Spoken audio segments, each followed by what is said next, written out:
कविवर्य कुसुमाग्रज यांनी मराठी भाषेसाठी खूप मोठे योगदान दिलंय. ते एक प्रसिद्ध कवी होते, नाटककार होते, लेखक होते. त्यांचा जन्म 2012 साली झाला, 27 फेब्रुवारी 2012 साली. त्यांनी केलेल्या कार्याचा गौरव म्हणून महाराष्ट्र शासनाने 2013 रोजी 27 फेब्रुवारी हा दिन मराठी भाषा गौरव दिन म्हणून साजरा करण्याचं ठरवलं. खरं तर मराठी भाषा ही खूप पुरातन अशी भाषा आहे, जुनी भाषा आहे. पुरातन या अर्थाने मी बोलतोय की भारतातील ज्या 11 भाषांना अभिजात भाषेचा दर्जा मिळालेला आहे त्यापैकी मराठी ही एक भाषा आहे. 3 ऑक्टोबर 2024 रोजी मराठी भाषेला इतर 5 भाषांच्या बरोबरीने, म्हणजे त्याच्यामध्ये पाली होती, प्राकृत भाषा, अशा 5 भाषांच्या बरोबरीने अभिजात भाषेचा दर्जा मिळाला गेला. आपल्या सर्वांना माहीत आहे मराठी भाषा ही जवळजवळ 14 कोटी लोकांकडून बोलली जाते. लोकसंख्येचा जर आपण विचार केला तर जगामध्ये सगळ्यात जास्त बोलली जाणारी भाषा ही 10व्या क्रमांकाला मराठी आहे.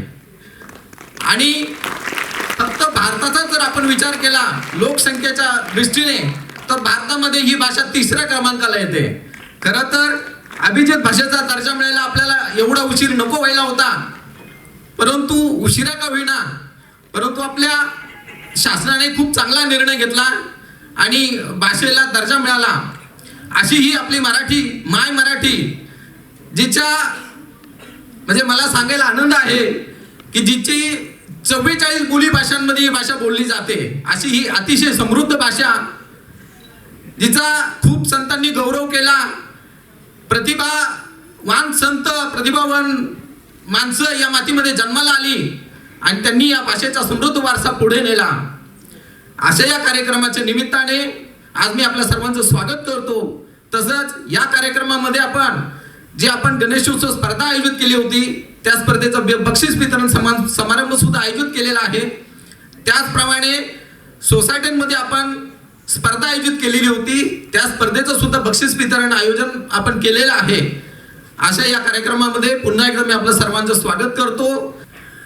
सर, आज मराठी भाषा गौरव दिन ह्याचा औचित्य साधून आपण माझी वसुंधरा अभियान, जे राज्य शासनाचं अभियान आहे, त्याच्या निमित्तानं आणि त्याचबरोबर बाप्पा माझा पर्यावरणाचा राजा हे आपण गेल्या 2 वर्षापासून जे मोहीम राबवतो, आपल्या महापालिकेत राबवत आहे, त्याच्या कार्यक्रमाचा आज आपण आयोजित केलेला आहे.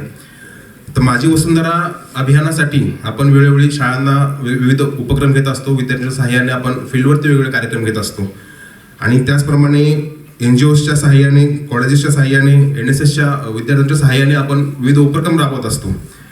तर आमदार महोदय, आपल्याला सांगण्यास आनंद होतो की आपल्या मार्गदर्शन आहेच, आयुक्त सरांचं मार्गदर्शन आहेच, ह्या सर्वांनी आणि ह्या सर्व जवळपास 16 कॉलेजेस, 13 NGOs आणि 150 स्वयंसेवक यांच्या सहाय्याने सर आपण गेल्या वर्षी केलेल्या कामगिरीचं आपल्याला बक्षीस मिळालेलं आहे. आणि माझी वसुंधरा अभियानामध्ये पनवेल महानगरपालिकेचा संपूर्ण महाराष्ट्र राज्यामध्ये प्रथम क्रमांक प्राप्त झालेला आहे. यासाठी पनवेल महानगरपालिकेला 7 कोटीचं बक्षीस देखील मिळालेलं आहे. तर ह्या तुमच्या सर्वांच्या एकत्रित येण्यानं काय होऊ शकतं म्हणून हे आज डिक्लेअर केलेलं आहे. आपल्याला दरवर्षी आपल्या शहरासाठी, कारण आपण कुठे राहतो हे अभिमानाने सांगण्यासाठी आपल्या शहराचं नाव एका उच्च दर्जापर्यंत आपल्याला न्यावं लागतं. त्यासाठी लोकप्रतिनिधी सन्मान्य काम करत असतात, झटत असतात, प्रशासन करत असतं, पण नागरिकांनी देखील तितकाच सपोर्ट दिला. त्यानंतर काय करू शकतो हे उदाहरण आहे. तर आपण असंच दरवर्षी आपण सोबत काम करूयात असं आपल्याला आवाहन करतो. थोडक्यात माझी वसुंधरा अभियानामध्ये काय गेल्या वर्षी झाले जवळपास आपण 50,000पेक्षा जास्त प्रतिज्ञा घेतल्या आणि जी स्पर्धा घेतली होती बाप्पा माझा पर्यावरणाचा राजा, यामध्ये गेल्या वर्षी 56 मंडळांनी भाग घेतला आणि हा जवळपास त्याच्या आधीच्या वर्षाच्या पेक्षा तिप्पट आकडा आहे. तर सर्व मंडळांचं देखील कौतुक. घरगुती गणपती स्पर्धेसाठी 300हून अधिक नागरिकांनी सहभाग घेतला होता आणि याच्यामध्ये 150 स्वयंसेवकांनी काम करून जवळपास 54 सोसायट्यांमध्ये, तसंच 54 सोसायटी आणि 24 ठिकाणी आपण स्क्रीनिंग करून त्याची माहिती दिली होती. तर या सर्व गोष्टींचा परिणाम आपल्याला मिळालेला आहे चांगल्या स्वरूपामध्ये. त्यामुळे सर्वांचं, तुमचं देखील सर्वांचं खूप खूप मनापासून अभिनंदन. मी सगळ्यात आधी या आपल्या मराठी भाषा गौरव दिनाच्या निमित्तानं खरं तर आपण सगळेच जण आज या ठिकाणी उपस्थित असणारे आपल्याला अभिमान असेल की एकीकडं कवी म्हणून कुसुमाग्रज या नावाने कविता लिहिता लिहिता ज्यांनी महाराष्ट्र नाही नुसतं तर महाराष्ट्राच्या बाहेर जाऊन आपल्या प्रतिभेची छाप पाडली आणि त्या माध्यमातून मराठी भाषेला एक नवा लौकिक प्राप्त करून दिला आणि म्हणूनच त्यांचा जन्मदिवस हा मराठी भाषा गौरव दिन आपण साजरा करत असतो. खरं तर कुसुमाग्रजांच्या कितीतरी कविता या जे मराठी माध्यमातून शिकत आलेत त्यांच्यासाठी म्हणजे अजिबातच नवीन नाहीत. पण त्या कवितांनी मला वाटत नाही की ज्याला थोडंफार काव्य हा प्रकार समजतो आणि ज्याला भाषा या विषयाचा अभिमान आहे त्याला कुसुमाग्रज माहिती नाहीत किंवा कुसुमाग्रजांची कवितेचं पाणी काय हे उमजलं नाही असं असू शकत नाही, किती त्याला काव्यामध्ये गती नसली तरी. आणि अशा या कुसुमाग्रजांचा आज जन्मदिवस आहे. विसुभाऊ व्यासपीठावरती आहेत त्यामुळे या क्षेत्रात ते अधिकारवाणीनं बोलतायत. मी म्हणालो तसं 3000 पेक्षा जास्त प्रयोग भाऊंचे झालेले आहेत. भाऊ आपण या मंचावरून जवळपास एक 11 वर्षापूर्वी एका प्रयोगाला सुरुवात केली होती. आपण नाट्य एकांकिका स्पर्धा भरवायला तुमच्या मार्गदर्शनाखाली सुरुवात केली, अटल एकांकिका स्पर्धा. आणि ती अटल एकांकिका स्पर्धा आपण महाराष्ट्र स्तरावरती भरवायला सुरुवात केली. दरवर्षी नित्यनेमानं आपण या स्पर्धेचं आयोजन करतोय आणि त्या माध्यमातून महाराष्ट्रभरामधल्या मराठी रंगभूमीवरती ज्यांना पदार्पण करायचंय अशा वेगवेगळ्या फील्डमधल्या कलाकारांना एक व्यासपीठ त्या माध्यमातून निर्माण झालेलं आहे. आज कुसुमाग्रजांच्या वेगवेगळ्या पद्धतीच्या कविता या आपल्या सर्वांनाच निश्चितपणानं प्रेरणा देणाऱ्या अशा ठरलेल्या आहेत. आणि मग त्यांनी गरजा जय जयकार अशी जी क्रांतीच्या विषयी कविता लिहिलेली होती की गरजा जय जयकार क्रांतीचा गरजा जय जयकार अन वज्रांचे छातीवरती घ्या घेलून प्रहार गरजा जय जयकार क्रांतीचा गरजा जय जयकार.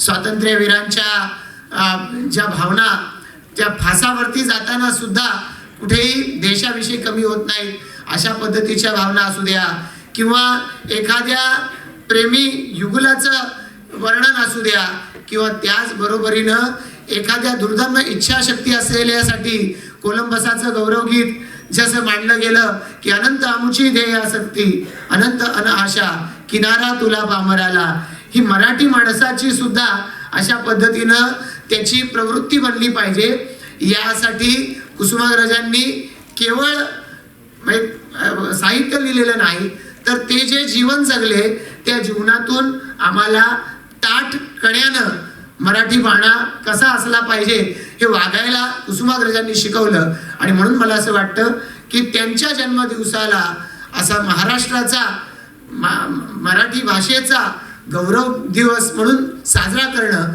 हे खरोखरच अतिशय प्रासंगिक आहे. आणि त्यामुळे या कार्यक्रमाच्यासाठी पनवेल महापालिकेनं पुढाकार घेतला आणि पनवेल महापालिकेच्या माध्यमातून आज सन्मान्य विसुभाऊ आपल्याला आमंत्रित केलंय. मी पनवेलकरांच्या वतीनं आपलं या ठिकाणी मनापासून स्वागत करतो. आज पनवेल महापालिकेचं विशेष अभिनंदन करतो. सन्माननीय आयुक्त या ठिकाणी उपस्थित नाही आहेत कारण आज जिल्ह्याचे पालक सचिव अलिबागमध्ये आले. त्यांनी अचानकपणानं त्यांचा कार्यक्रम कळवला म्हणून आयुक्त उपस्थित राहू शकलेले नाही. पण मी आयुक्तांचं पनवेल महापालिकेचं या ठिकाणी अभिनंदन करतो की माझी वसुंधरा कार्यक्रम हा कार्यक्रम महाराष्ट्रभरामध्ये ज्या महापालिका साजरा करतायत त्याच्यामध्ये गेल्या वर्षी पहिला क्रमांक आपण पटकावला आणि पहिला क्रमांक पटकावला त्याला कमी टाळ्या पडल्या पण 7 कोटी मिळवले बक्षीस याला जास्त टाळ्या या ठिकाणी आपल्याला मिळाल्या. पण मला अभिनंदन करायचं महापालिकेचं की ते आपल्यापुरतं राखून नाही ठेवलं. आपण आता समोर ज्यांनी पनवेल महापालिकेला हा गौरव मिळवून देण्यासाठी म्हणून आपलं योगदान दिलंय त्यांच्यापर्यंत आपण पोहोचताय. त्यांना आता वेगवेगळे सन्मान आपण या ठिकाणी देत आहे. आज विद्यार्थी या ठिकाणी आहेत, वेगवेगळ्या स्वयंसेवी संस्थांची प्रमुख मंडळी आज या ठिकाणी उपस्थित आहेत. ही सारी मंडळी मिळून या पनवेलचा गौरव वाढवण्यामध्ये आणि या पनवेलला अधिक चांगलं अधिक सुंदर शहर बनवण्यामध्ये आपापल्या परीनं योगदान देत असतात. 2015 ते 2030 या 15 वर्षाचा कार्यक्रम हा संपूर्ण जगभरामध्ये दिला गेलेला आहे की ज्या कालावधीमध्ये सस्टेनेबल डेव्हलपमेंट गोल्स हे आपल्याला 17 असे वेगवेगळ्या पद्धतीची उद्दिष्ट आहेत, ही आपण अचीव केली पाहिजेत. या दृष्टिकोनातून तशी उद्दिष्ट दिली गेलेली आहेत आणि त्याचा एक भाग म्हणजे वेगवेगळे कार्यक्रम सातत्यानं चालू असतात. आपल्या देशालाही ही उद्दिष्ट पूर्ण करण्याच्यासाठी प्रयत्न करायचा आहे. मग त्याच्यामध्ये गरिबीचं पूर्णपणानं उच्चाटन असू द्या, भूकमरीपासून मुक्तता असेल, अशा वेगवेगळ्या अशा उद्दिष्टांना पूर्ण करण्यासाठी प्रत्येकाला प्रयत्न करायचे आहेत. हे काही फक्त देशाचं उद्दिष्ट नाही आहे, देशाच्या सरकारचं उद्दिष्ट नाही आहे, तर ते उद्दिष्ट गाठण्यासाठी राज्यांनाही टार्गेट्स दिलेले आहेत आणि राज्यामधल्या प्रत्येक काम करणाऱ्या संस्थेला एक्झिक्युटिव्ह यांना हे काम पूर्ण करण्याच्यासाठीची टार्गेट दिली गेली आहेत. माननीय पंतप्रधान नरेंद्र मोदींच्या नेतृत्वाखाली असंच एक टार्गेट टीबी साठी ठरवलं गेलं की 2030 पर्यंतचं जगाचं उद्दिष्ट आहे की टीबी पासून मुक्तता झाली पाहिजे. जसं पोलिओ पासून मुक्तता होण्याच्यासाठी रोटरी क्लबनं पुढाकार घेतला, एक आपल्यासारखीच एक स्वयंसेवी संस्था आहे, पण त्यांनी आणि सरकारनं हातात मिळवला आणि आता पोलिओ पासून मुक्ती मिळवण्याच्यासाठी प्रचंड मोठं कॅम्पेन हे सातत्यानं सुरू आहे आणि त्याला यश येताना आपल्याला काही अंशानं दिसतंय. टीबीचंही अभियान असंच आहे. 2030 सालापासून टीबी पासून मुक्तता मिळवायचे देशाला असं जगानं ठरवलं. पंतप्रधानांनी ठरवलं की 30 वगैरे ठीक आहे, आम्ही 2025 हे वर्ष पूर्ण होताना आम्ही हे उद्दिष्ट साध्य करू आणि या दृष्टिकोनातून प्रत्येक जिल्ह्यामध्ये याच्यासाठीचे कार्यक्रम चालू आहेत. वेगवेगळ्या व्यक्तींना, संस्थांना की तुम्ही निक्षय मित्र व्हा, क्षयरोगापासून मुक्ती होण्याच्यासाठी तुम्ही कॉन्ट्रीब्यूट करा, अशा पद्धतीने सांगितलं जात आहे आणि तेही उद्दिष्ट आता दृष्टीपथ्यामध्ये आहे. मला असं वाटतं की असे कार्यक्रम हे सातत्यानं आपण स्वतः ते ओन करणं, आपण खांद्यावर घेणं की हे काही फक्त कुठल्या सरकारची, कुठल्या महापालिकेची, शासनाची जबाबदारी नाही आहे, ही आमची जबाबदारी आहे असं मानून आपण काम करण्याची आवश्यकता असते. आणि मला आनंद आहे की पनवेल महापालिकेनं या बाबतीमध्ये पुढाकार घेतलाय. आम्ही आता वरती येताना काहीसा उशीर झाला, पण खाली त्यांनी एक कार्यक्रमाला सुरुवात केली की रेबीज मुक्त भारत अशा पद्धतीची एक संकल्पना राबवली जाते आहे आणि त्याच्यामध्ये आर्टिफिशियल इंटेलिजन्सचा वापर करून या दृष्टिकोनातून वेगवेगळ्या ठिकाणी आपण पाहतो रात्रीच्या वेळेला बऱ्याच नागरिकांच्या विशेषत्वानं सिनियर सिटीजनच्या तक्रारी असतात की आम्ही रात्री उशिरा प्रवास करून घरी आलो की आमच्या गलीला घुसताना कुत्र्यांच्या इतक्या झुंडीच्या झुंडी पाहायला मिळतात की आम्हाला भीतीच वाटत राहते. भुकणारा कुत्रा असतो, अंगाजवळ येऊन त्या ठिकाणी तो चावेल की काय अशा आविर्भावात असतो. आता असा कुत्रा त्याचं निर्विजीकरण झालंय का, तो चावणार नाही याची खात्री काय, हे काहीच माहिती नाही. अशा स्थितीतून बऱ्याचशा नागरिकांना जावं लागतं, त्यांच्या तक्रारी असतात. आणि मग आता मला सांगितलं की आर्टिफिशियल इंटेलिजन्सच्या माध्यमातून एखाद्या परिसराचं म्हणजे सगळ्याच महापालिका क्षेत्राचं असं सर्वेक्षण करून त्या सर्वेक्षणाच्या माध्यमातून त्यांना पकडून त्यांना योग्य त्या पद्धतीनं त्यांना जे काही त्यांचं जे ट्रीटमेंटचा पार्ट आहे तो पूर्ण करणं, हे सगळं काम पनवेल महापालिका आता करणार आहे. आणि आर्टिफिशियल इंटेलिजन्सच्या माध्यमातून करणारी पनवेल महापालिका पहिली महापालिका ठरेल अशा पद्धतीचं काम हे महापालिकेच्या माध्यमातून सुरू होत आहे. मी याबद्दल पनवेल महापालिकेला शुभेच्छा देईन आणि अशा वेगवेगळ्या उपक्रमांच्या माध्यमातून आम्ही सातत्यानं पुढे राहण्याचा प्रयत्न करू. आज महापालिकेच्या क्षेत्रातले आपण 40 मंडळी या ठिकाणी उपस्थित आहोत. स्वच्छतेचं पारितोषिक महापालिकेने मिळवलंय, माझी वसुंधरामध्ये पारितोषिक त्यांनी मिळवलंय.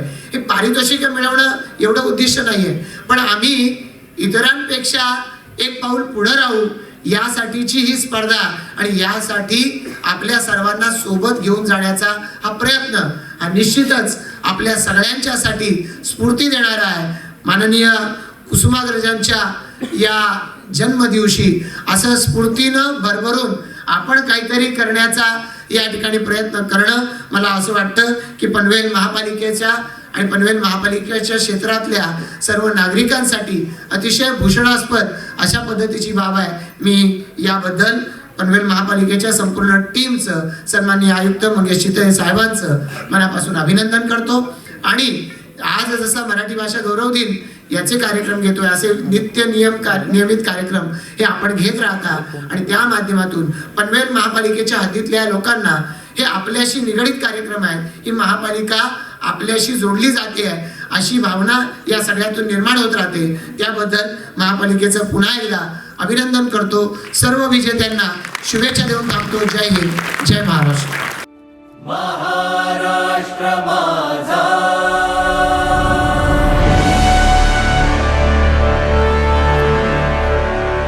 महाराष्ट्र माझा गरजा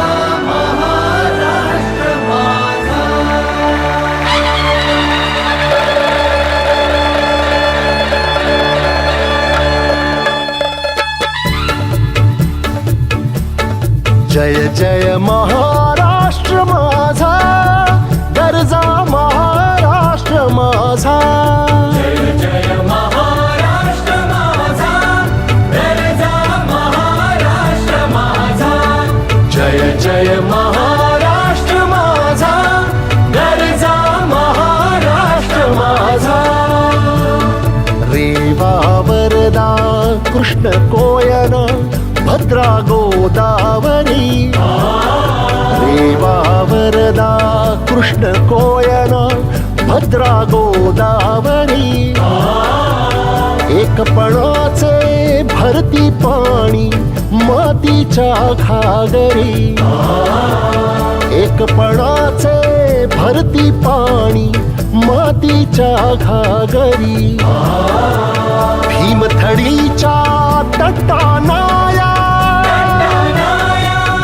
भीमथडीच्या तटानाया यमुनेचे पाणी पाजा जय महाराष्ट्र माझा जय जय महाराष्ट्र माझा गरजा महाराष्ट्र माझा भीतीन आभा तुझी मुळी गडगडणाऱ्या नभा भीतीन आभा तुझी मुळी गडगडणाऱ्या नभा अस्मानाच्या सुलतानीला जबाब देती जिव्हा अस्मानाच्या सुलतानीला जबाब देती जिव्हा सह्याद्रीचा सिंह गर्जत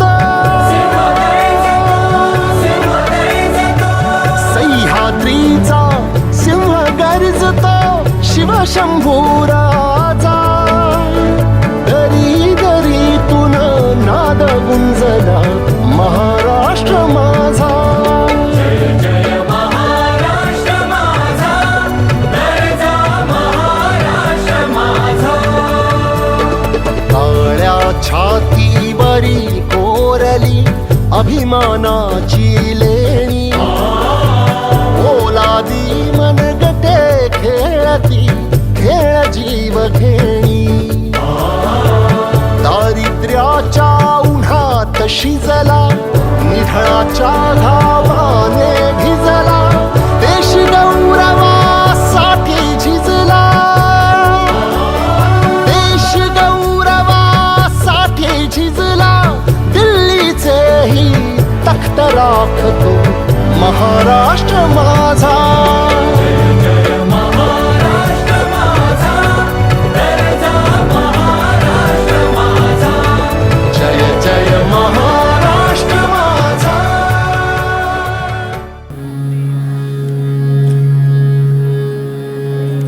नटराज, रंगदेवता, रसिक प्रेक्षक, माता सरस्वती आणि वंदनीय कुसुमाग्रज यांना विनम्र अभिवादन करून ओंकार साधना मुंबई निर्मित विसुभाऊ सादर करतोय आपला एक आगळा वेगळा काव्य वाचन गायनाचा एकपात्री काव्यानाट्य अनुभव कुटुंब रंगलय काव्यात.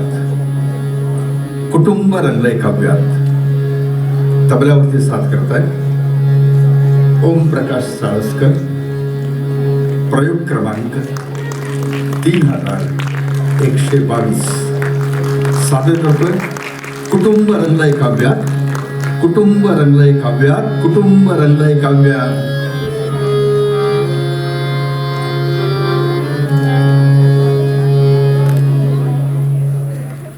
रामराम मंडळी, रामराम रामराम. ओळखलं का नाही? ओळखलं का? खोटं नाही बोलायचं, आम्ही आमदार आहे का? आमदार मोर बसलेले आहेत होय. आमच्यासारख्या कलाकाराला ओळखणारा माणूस कवचित भेटतोय मंडळी, म्हणून आमची ओळख आम्ही स्वतःच करून देतो. मंडळी, आमचं नावच सांगायचं झालं तर आम्हाला म्हणतात विसुभाऊ. राम राम म्हणलं, विसुभाऊ आमचं नाव. राम राम, विसुभाऊ आमचं नाव. राम हसाय काय तुम्हाला ते काय वाटलं विशेष सूचना भाऊ? त्याच ते वाटलं वि पूर्णविराम सुपूर्णविराम भाऊ असं नको. एक शब्द आहे विसुभाऊ. मंडळी, आम्ही लहान होतो तेव्हा आमचा बा मला सांगायचा, लेका शिकून मोठा हो आणि एखाद्या खुर्चीत जाऊन बस, साहेब म्हणून, मंत्री म्हणून नव्हतं. आमच्या बाचं म्हणणं आम्हाला पटलं आणि मग आम्ही हळूहळू शिकायला सुरुवात केली. बघता बघता बी ए झालो.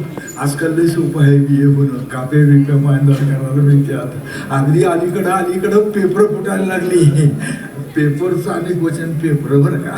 पेपर फुटायला लागली. हातासरशी एम ए करून टाकावं म्हणलं. हातासरशी एम ए करून टाकलं. ठरवलं काही झालं तरी नोकरी करायची. आणि मग काय महाराष्ट्र टाइम्स, लोकसत्ता, मोहमेचा सकाळ, आपलं महानगर सामना, पेपरात जाहिरात बघायची, अर्ज टाकायचा, जाहिरात बघायची, अर्ज टाकायचा. लई अर्ज टाकलं मंडळी. पैका बी खर्च केला एस टी भाड्यात. पण खरंच सांगतो, नोकरी मिळायला तयार नाही. अहो खरंच आहे. तुम्हाला ते ऐकून माहिती असेल. अहो आजकाल MA, MCOM, MSc पदवी घेतलेली सुशिक्षित बेकार 10 वर्ष स्वतःच्या लायकीची नोकरी हुडकत फिरत्यात आणि वयोमर्यादा संपून बसतात बघा. आणि मग या सुशिक्षित बेकारांच्या वाट्याला काय येते? एखाद्या उडप्याच्या हॉटेलात कमिशन द्यायची बाई द्या. ती पाळी आमच्यावर नाही आली. नोकरी राहायला नाही. आमच्या बाला डोसकं दिलं होतं देवानं. डोसकं माहित आहे का? टकुरं म्हणतात कोल्हापुरी शब्दात त्याला. टकुरं दिलं होतं. बानं सांगितलं धंदा बदल.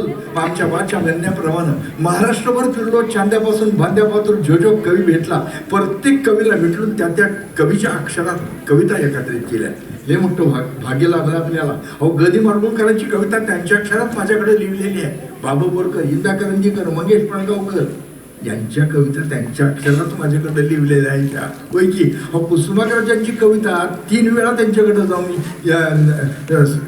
त्यांच्या अक्षरात लिहून घेतलेली आहे. समध्या कवीच्या कविता एकत्रित केल्या आणि त्याच्यावर प्रोग्राम बनवला. मंडळी, त्याच्यावर प्रोग्राम बनवला. गावागावातनं सुपाऱ्या यायला लागल्या. सांगतो, गावागावातनं सुपाऱ्या यायला लागल्या. आजकालचं युग आहे, सुपाऱ्या देत्यात. छत्रपती शिवरायांच्या काळात इडं उचलत होतं, आता सुपाऱ्या देत्यात. आम्हाला बी सुपाऱ्या यायला लागल्या. काव्यगायनाच्या प्रोग्रामच्या गैरसमज नसावा म्हणून सांगितलं. पण आता काव्य बोलायचं, साहित्य बोलायचं म्हणलं कोल्हापुरी भाषेत बोलून चालेल का? भाषा सुधारून घ्यायला पाहिजे होती. तसं सुरुवातीला जरा तरच झालं म्हणा. मागणं चांगलं जमायला लागलं. आणि मंडळी, अशा पद्धतीनं आम्ही प्रमाण भाषेत बोलायला सुरुवात केली. प्रमाण भाषा कोणती? सावित्रीबाई फुले यांनी स्त्री शिक्षणाचा पाया रचायचं असं ठरवलं. त्यावेळेला आदरणीय ज्योतिबा फुले यांनी त्यांना सांगितलं, सावित्री, तुला तुझी बोली भाषा बाजूला ठेवून प्रमाण भाषेचा अभ्यास करावा लागेल. त्या प्रमाण भाषेत बोलायला आम्ही सुरुवात केली. पहिलाच कार्यक्रम मिळाला. एका मोठ्या शहरातल्या मोठ्या स्टेजवरचा आनंद झाला. कार्यक्रमासाठी रंगमंचावरती जाऊन उभा राहिलो. पडदा बाजूला झाला. समोर बघितलं एक मोठं कुटुंब बसलेलं. मोठं नाही, नवरा बायको, त्यांची 2-3 चिलीपिली पोरं, कॉलेजमध्ये जाणारे नवऱ्याची भावंड, नवऱ्याचे आईवडील, मोठं कुटुंब पहिल्या ओळीत बसलं होतं. आणि त्यांच्या समोर आम्ही कार्यक्रम ऐकवायला सुरुवात केली ती या पद्धतीनं. स्वस्ति श्री गणनायकं गजमुखं मोरेश्वरं सिद्धिदं बल्लाळूर्णं विनायकमणं चिन्तामणिं त्रिपुरं दैन्याद्रिं गिरिजाध्वजं सुवर्णं विघ्नेश्वरं ओझरं ग्रामो राञ्जनसंस्थितो गणपति गणराज सुस्वागतं गणराज शुभस्वागतं गणराज सुस्वागतं गुरुर्ब्रह्मा गुरुर्विष्णु गुरुर्देवो महेश्वरा गुरुसाक्षात् परब्रह्म तस्मै श्री गुरवे नमः तस्मै श्री गुरवे नमः तस्मै श्री गुरवे नमः कार्यक्रमाची सुरुवात झाली, साहित्यावरती बोलायचे, सरस्वती मातेची प्रार्थना करावी, आशीर्वाद घ्यावे आणि मग कार्यक्रम सुरू करावा असा विचार मनात आला आणि म्हणून सरस्वती मातेची प्रार्थना केली. आपल्याला सगळ्यांना ही प्रार्थना माहितीच असेल. या कुंदेंदु तुषारहार धवला, या शुभ्र वस्त्रावृता, या वीणा वरदंड वंदित करा, या श्वेत पद्मासना, या ब्रह्माच्युत शंकर प्रभृतिभिर्दैवै सदा वंदिता, सामां पातु सरस्वती भगवती निःशेष नाट्यापहा. पण आम्ही केलेली प्रार्थना संस्कृत मधली, आपल्या मायबाप सरकारनं अभ्यासक्रमात संस्कृत काढून टाकलं आणि पहिलीपासून इंग्रजी सुरू केलं. त्यामुळे या प्रार्थना शाळेतनं नाहीशा झाल्या आणि ओ गॉड ब्लेस मी, नवीन प्रार्थना शाळेत ऐकायला लागल्या. काही ठिकाणी ही विद्यार्थी प्रार्थना म्हणतात पण उच्चार ऐकण्यासारखे करतात. सामावतू सरस्वती भगवती निःशेष झाल्या बघा असंच उच्चार करतात. मराठीत भाषांतर सांगता येत नाही कुणाला आणि म्हणून या प्रार्थनेचं त्याच वृत्तात मराठीत भाषांतर ऐकवलं. या कुंदेंदूची मराठीमध्ये समश्लोकी, ल्याली निर्मल शुभ्र वस्त्र वसनी, जी श्वेत पद्मासनी, शोभे उज्ज्वल गौरवर्ण नटनी, वीणा करी घेऊनी, नाचे चित्र मयूर पाय तळिहा, जी रंगली गायनी, देवो सन्मती ती सरस्वती आम्हा विद्या कलादायिनी, देवो सन्मती ती सरस्वती आम्हा विद्या कलादायिनी, देवो सन्मती ती सरस्वती आम्हा विद्या कलादायिनी. हे नमन आमचे देवी शारदे दूते, देव वंदिते मंगले माते, हे देव वंदिते मंगले माते. वीणाधारी सकल कलांची धात्री, तो ब्रह्मकुमारी ज्ञानाची गंगोत्री, वरदान सुखाचे दे देवी आम्हा देव वंदिते मंगले माते, हे देव वंदिते. ही शक्ती आमची मानवतेच्या कामी, इत पडो जडो आणि प्रभूच्या नामी. ही एक प्रार्थना तुझ्या चरणी माते, ही एक प्रार्थना तुझ्या चरणी माते, देव वंदिते मंगले माते, हे देव वंदिते मंगले माते. शारदा मातेची प्रार्थना झाली आणि त्यानंतर जी रचना समोर येईल ती ऐकवायची मनाशी ठरवलं. वेगळी रचना समोर आली आणि ऐकवायला सुरुवात केली. रचना अशी होती, जन जन खेलिया तारा, जन जन खेलिया तारा, जन जन खेलिया तारा, जन जन खेलिया तारा. पती बोलती धक्कारा, पती बोलती धक्कारा, जन जन खेलिया तारा, जन जन. काय चाललंय? काय चाललंय? काय चाललंय? कविता गायनाचा कार्यक्रम करताय का सिनेमातली गाणी ऐकवताय असं म्हणत त्या कुटुंबातला एक तरुण कुटुंब माझं काही कसले गाव असं म्हणत त्या कुटुंबातला एक तरुण करायला त्याला विनंती केली, मित्र तिथं वरून जे माझ्या बोलतो माझ्याजवळ ये आणि माझ्या या विनंतीला मान देऊन माझा तो नवीन मित्र शेजारी उभा राहिलो. माझ्या शेजारी उभारलेल्या माझ्या त्या नवीन मित्राचा परिचय करून घेण्याकरता मी त्याला म्हटलं, मित्रा नाव सांगशील?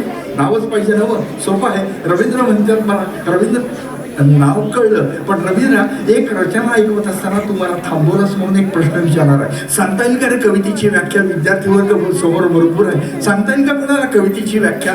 कशाला म्हणायचं कविता? सांगता येईल? व्याख्याच पाहिजे ना, हो सोपी आहे की. अहो गाऊन दाखवायची रचना असते त्याला म्हणायचं कविता. असं का एखादी रचना ऐकवशील का? म्हणजे काय गायला का तुम्हाला येतो आम्हाला बी येतो, याला म्हणायचं कविता. अगं इमला तुझा माझा जोडा भारी जमला, अगं इमला तुझा माझा जोडा भारी जमला, मला दाबा उठी नाही तर शिमला शिमला शिमला आता बोमला. याला कविता म्हणायचं असेल तर खरोखरीच बोमला. याला कविता म्हणायचं का? बरं, कविता लिहिल्यासारखी लिहिलं चालीवरती म्हटलं म्हणून ह्याला कविता म्हणायचं. मग ह्याला पण कविता म्हणायचं का? जाता येता दार लावून घ्यावे, एसी चालू आहे, जाता येता दार लावून घ्यावे चालीवरती म्हटली म्हणून याला कविता म्हणायचं का? भिंतीवरी काल निर्णय असावे, कविता का? कविता कसं म्हणता येईल? वाक्य आहे की नव्ह? सांगता येईल का रवींद्र? वाक्य म्हणजे काय? पहिल्या इयत्तेची क्लास, बबन हरण बघ, पहिल्या इयत्तेची क्लास बरोबर. पहिल्या इयत्तेत शिकलेलं आणखीन एक वाक्य कुठलं?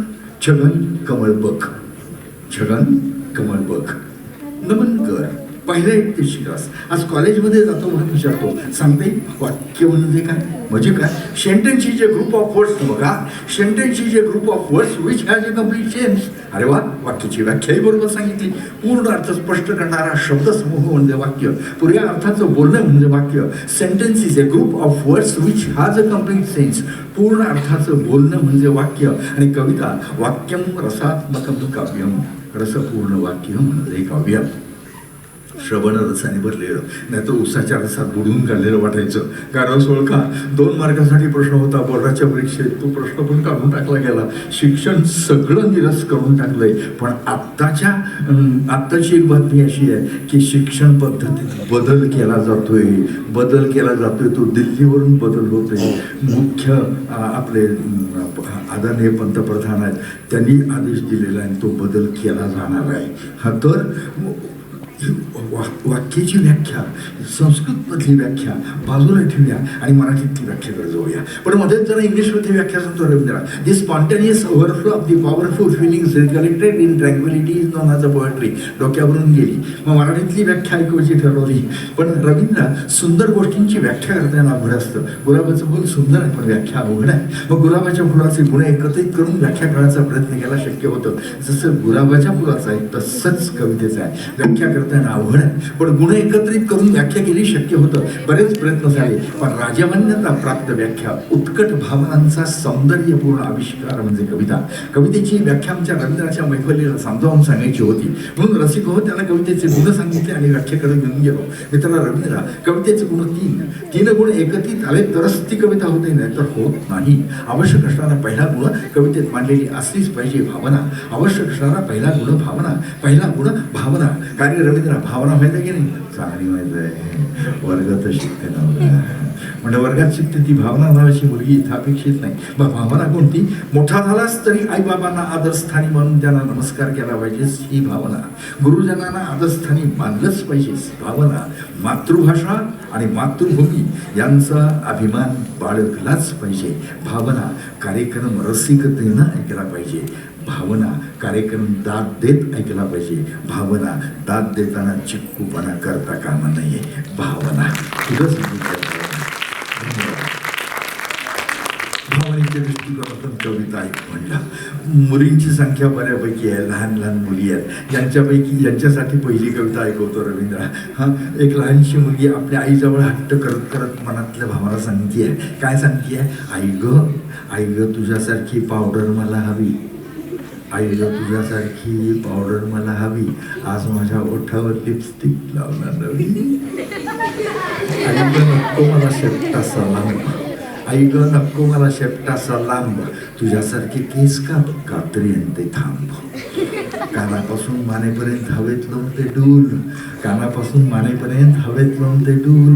शी फ्रॉक नको बाई, मी काय लहान मूल. आई ग तुझ्यासारखी नेसव की ग साडी, खूप हौस असते मुलींना साडी नेसायची. 6 वारी 9 वारी साडी नेसायची, ठुमकत जायचं, बक्षिसं घ्यायची.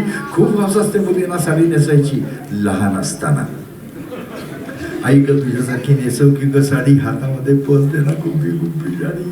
तुझ्यासारखं मनगटावर घड्याळ हवंय मला, तुझ्यासारखं मनगटावर घड्याळ हवंय मला. मग मीच म्हणेन बाबांना, उशीर झालाय चला. एका हातात घड्याळ बांध, एका हातात बिलवर, कपाळावर छोटी बिंदी, चमचमणारा किलवर. एका कवितेमध्ये हिंदुस्थानातल्या स्त्रियांचे सगळे अलंकार सांगितलेत कवींनी. कवींचं नाव वसंत बापट. कविता कुठंही प्रकाशित नाही, परत ऐकायला मिळणार नाही म्हणून ऐकवतोय. एका हातात घड्याळ बांध, एका हातात बिलवर, कपाळावर छोटी बिंदी, चमचमणारा किलवर. मंगळसूत्र तेवढं नको, मंगळसूत्र तेवढं नको, सगळे मला हसतील. नाव घे उगाच चिडवत बसतील. चिडवलंसं घेईन म्हणा बाबांचं मी नाव, चिडवलंसं घेईन म्हणा बाबांचं मी नाव. इश्य कसलं नाव त्यांचं जुनाट, हनुमंतराव. भावना सांगितले. आवश्यक असणारा पहिला गुण भावना. भावनेच्या दृष्टिकोनातून पुढची कविता. मुलाकरता पण कविता ऐकवणं गरजेचं होतं. मग लहान मुलाकरता पुढची कविता. तर पूर्वी माझ्या पाठोपाठ किती मोठ्यानं घोषणा देता बघूया. गणपती उत्सवात त्या पारितोषिक प्राप्त लोकांच्या समोर मी कार्यक्रम करतोय तेव्हा किती मोठ्यानं मला साथ देता बघूया. गणपती बाप्पा, गणपती बाप्पा असा गणपती बाप्पाचा जय जयकार करत प्रत्येक मराठी माणसाच्या घरात गणपती बाप्पाची प्रतिष्ठापना होते भाद्रपद शुद्ध चतुर्थीला. आणि त्याच्या पद्धतीनुसार, त्याच्या ऐपतीनुसार त्याच्या घरात गणपती बाप्पा मुक्काम ठोकून बसतात. मग कोकणस्थ ब्राह्मण 1.5 दिवस, देशस्थ 5 दिवस, 7 दिवस गौरी बरोबर जातात. आणि बहुतेकांच्याकडं 10 दिवस गणपती बाप्पा जक्कपैकी मुक्काम ठोकून बसतात. गणपती बाप्पांना आणताना उत्साह असतो, त्यापेक्षा पोचवताना उत्साह वाढतो. एक घोषणा वाढते, गणपती बाप्पा. आवाज कमी झाला. गणपती बाप्पा पुढल्या वर्षी, पुढल्या वर्षी, पुढल्या वर्षी यायचंय तर जायचंय कशाला, पुढल्या वर्षी यायचंय तर जायचंय कशाला. बाप्पा तुम्ही यावो खूप राहायला, बाप्पा तुम्ही यावो खूप राहायला, बाप्पा तुम्ही यावो खूप राहायला. आम्ही काय करू? पूजा करू रोज तुमची आरती गाऊ, पूजा करू रोज तुमची आरती गाऊ. लाडू आणि मोदकांचा देऊ रोज खाऊ, लाडू आणि मोदकांचा देऊ रोज खाऊ. हे मला खुशवली इकडे तिकडे यादी, हे मला खुशवली इकडे तिकडे यादी. सुटलं भट्टी भट्टी हसायला, बाप्पा तुम्ही यावो खूप राहायला, बाप्पा तुम्ही यावो खूप. रोज रोज शाळेशी कटकट शिकार, रोज रोज शाळेशी कटकट शिकार. आठवड्यातून सुट्टीचा एक रविवार, आठवड्यातून सुट्टीचा एक रविवार. पुस्तकांचा भाग नको, मास्तरांचा मार नको, पुस्तकांचा भाग नको, मास्तरांचा मार नको. आमच्या घरी राहिला की नको शिकायला, बाप्पा तुम्ही यावो खूप राहायला, बाप्पा तुम्ही यावो खूप. दुसरं एक बाल गप्पा आहे बघा. कधी नाही गेला तर नाही गेलं राहू, तुमच्याशिवाय बाबा तुमचं एवढीलं नाव, तुमच्याशिवाय बाबा तुमचं एवढीलं नाव. आमच्यासाठी एवढं करा, सुट्टी तुमची वाढवा जरा.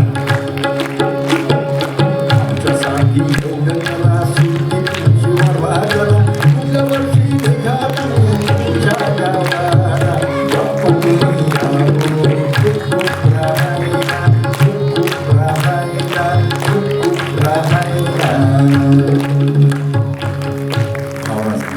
पहिला मुलं लहान मुली करता झाली, लहान मुला करता झाली. मोठा मुलगा म्हणतो आमच्या करता एक कविता ऐकवाना. मग मोठ्या मुलाकरता पुढची कविता. रवींद्र, तुझ्या वर्गात शिकणारी भावना नावाची मुलगी सांगितलीस ना, ती भावना नावाची मुलगी म्हणजे प्रेयसी या बाजूला, प्रियकर या बाजूला, प्रेयसी या बाजूला, प्रियकर या बाजूला. प्रियकर प्रेयसीच्या डोळ्यात पाहत म्हणतो, प्रिये प्रिये मला तुझ्या डोळ्यांच्या 2 डोहात डुंबून जावंसं वाटतंय.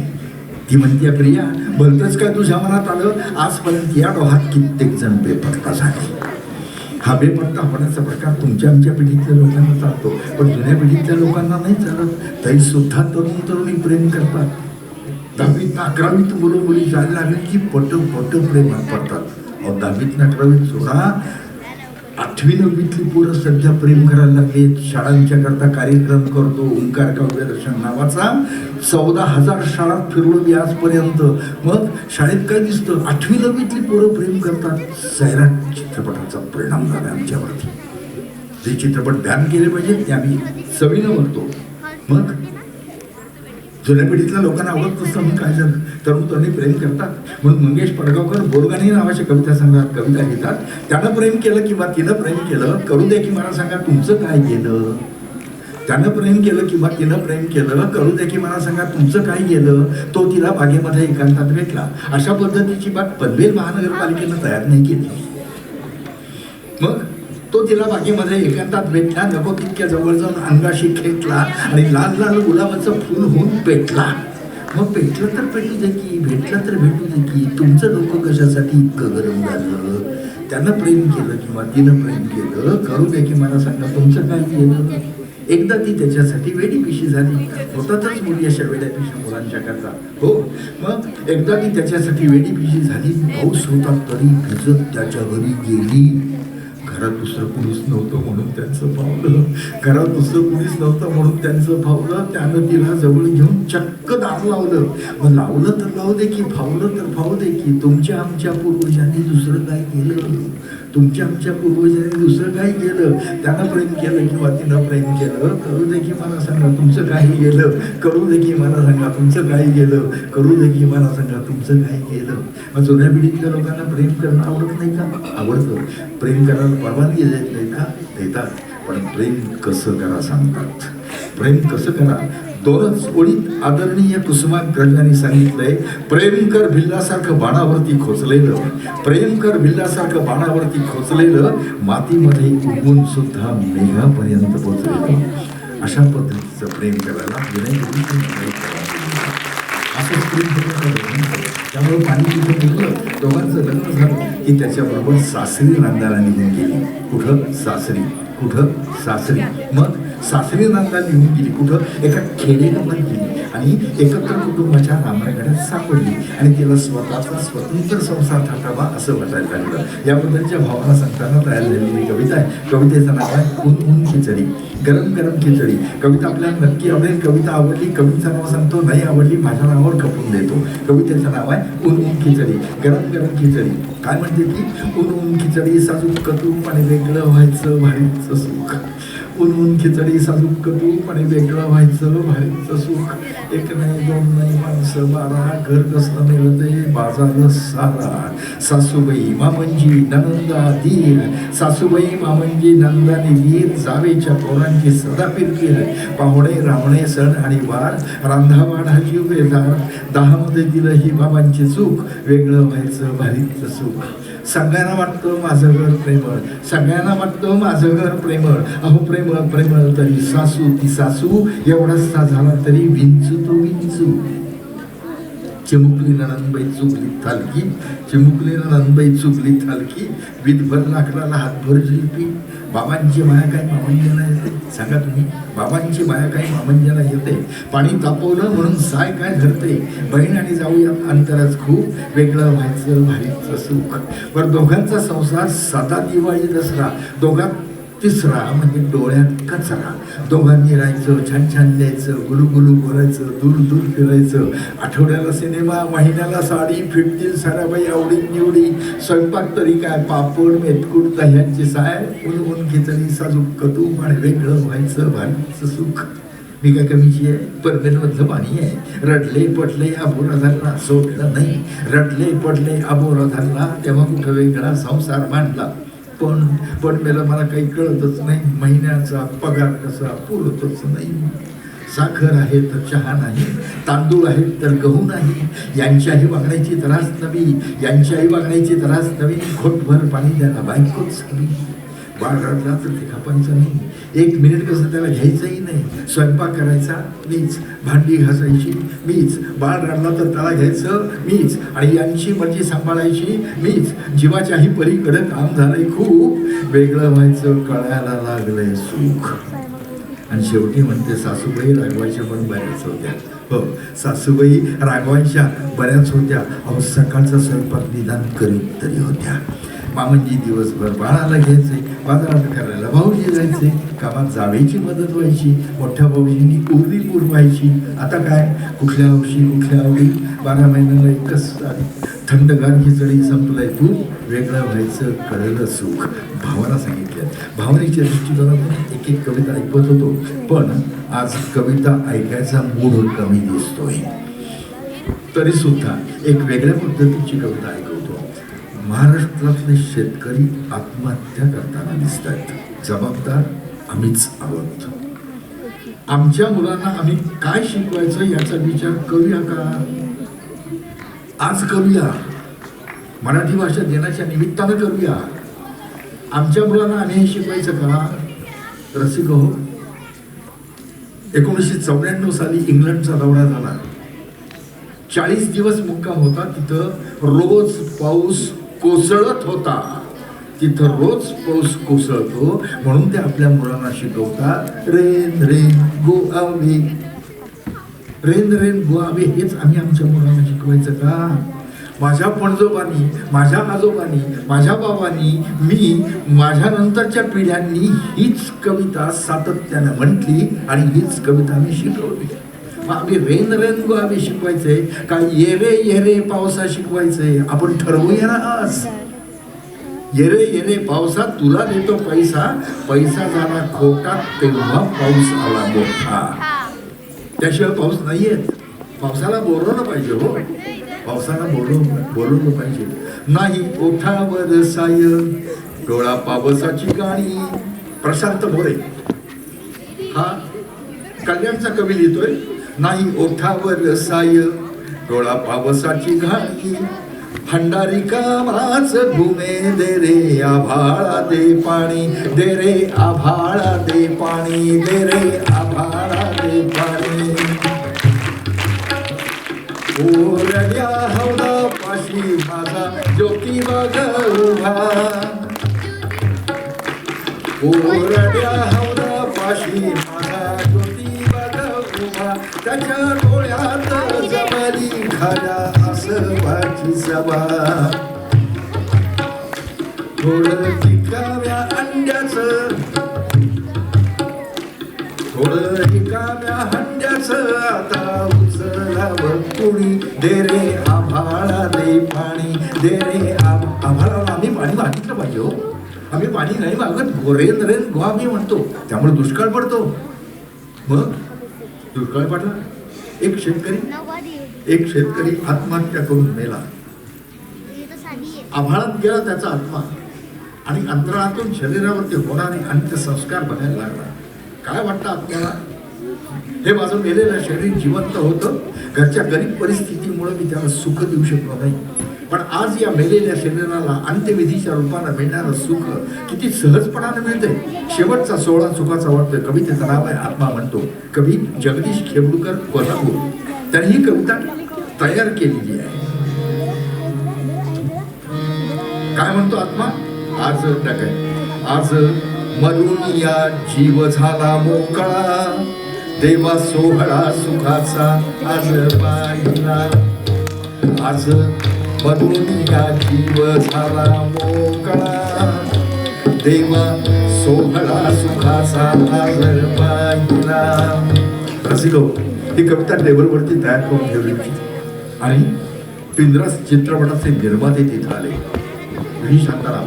त्याने ती कविता वाचून बघितली आणि खेवडूकरांना म्हणाले, नाना असं गाणं पाहिजे पिंजरा सिनेमाची सांगता करताना. आणि या कवितेला आधार मानून पिंजरा सिनेमाची सांगता करणारं गाणं तयार झालं. कोणतं गाणं तयार झालं? आज मरून या जीव झाला मोकळा. ही कविता आधार मानली आणि गाणं तयार झालं. माझ्या काळजाची तार आज छेदली. कशी नशिबान थट्टा आज मांडली. गंगेवाणी निर्मल होत असं एक गाव. असं एक गाव सुखी समाधानी होत. रंग आणि राव. रंग आणि राव. त्याची गुण गौरवान कीर्ती वाढली.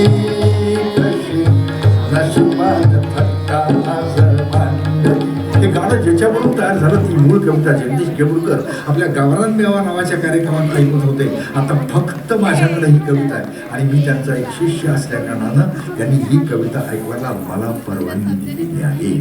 ऐकूया, 2 कडवीच ऐकूया, जास्त लय मोठी कविता आहे. आज मरुनिया जीव झाला मोकळा, देवा सोहळा सुखाचा आज पाहिला. जन्मभरी नाही केली दसरा दिवाळी, जन्मभरी नाही केली दसरा दिवाळी, दसरा दिवाळी. तेल पाणी नव्हतं माझ्या कधीही कपाळी, कधीही कपाळी. आज नाशवंत देह न्हाऊ घातला, देवा सोहळा सुखाचा आज पाहिला. कुठेही ऐकायला मिळणार नाही अशी कविता आहे. एकदम शेवटच्या कविता घेतोय. जन्मभरी झाली माझी अशी फसवणूक, जन्मभरी झाली माझी अशी फसवणूक, अशी फसवणूक. फसवणूक झाली त्याची आज मिरवणूक, आज मिरवणूक. आज माझ्या नशिबाचा पंग फेरला, देवा सोहळा सुखाचा आज पाहिला, सोहळा सुखाचा आज पाहिला. रसिको, ही कविता एका कार्यक्रमात मी ऐकवली.